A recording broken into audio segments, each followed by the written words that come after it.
En Haute-Garonne, à présent, avec la fierté de beaucoup de gens en ce moment, un produit de la région, l'ail violet de Cadour, vient d'obtenir son appellation d'origine contrôlée. C'est une première pour une variété d'ail dans notre beau pays du côté de Cadour. Paul-Étienne Zahn et François Guinle. C'est un ail qui se distingue d'abord par sa taille, imposante, une pleine main, et surtout sa couleur. Ici, vous voyez, on a des stries, lit de vin, violette. C'est également en bouche qu'il se reconnaît. C'est l'ail qui a en bouche qui pique un peu le plus, c'est celui qui a le plus de goût, qui relève le plus.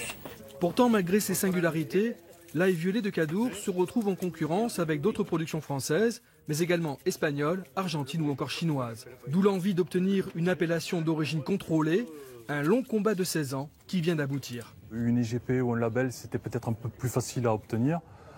Mais bon, nous, on savait qu'on avait tous les critères pour obtenir une AOC. On est parti là-dessus parce qu'on savait que c'était un niveau de label supérieur. Un label qui a ses contraintes, à commencer par son ancrage dans le terroir. L'ail violet pousse sur ses coteaux depuis plus d'un siècle et dans un sol bien spécifique. Sur une parcelle d'argilo-calcaire, c'est-à-dire qu'il y a 30% d'argile. C'est les conditions pour pouvoir semer l'ail et prétendre à l'AOC, quoi. Et puis, il y a les gestes liés à la tradition, le pelage à la main et le tressage pour la vente sur les marchés. Donc on tresse l'ail tête par tête. On fait une clé en premier pour croiser 3 têtes. Voilà, vous avez une tresse à peu près de 2 kg.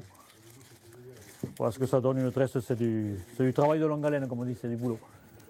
Aujourd'hui, les séchoirs sont vides car l'ail a été récolté au mois de juin dernier. C'est donc seulement l'été prochain que les 80 producteurs pourront fièrement afficher leur AOC, la première obtenue pour un ail.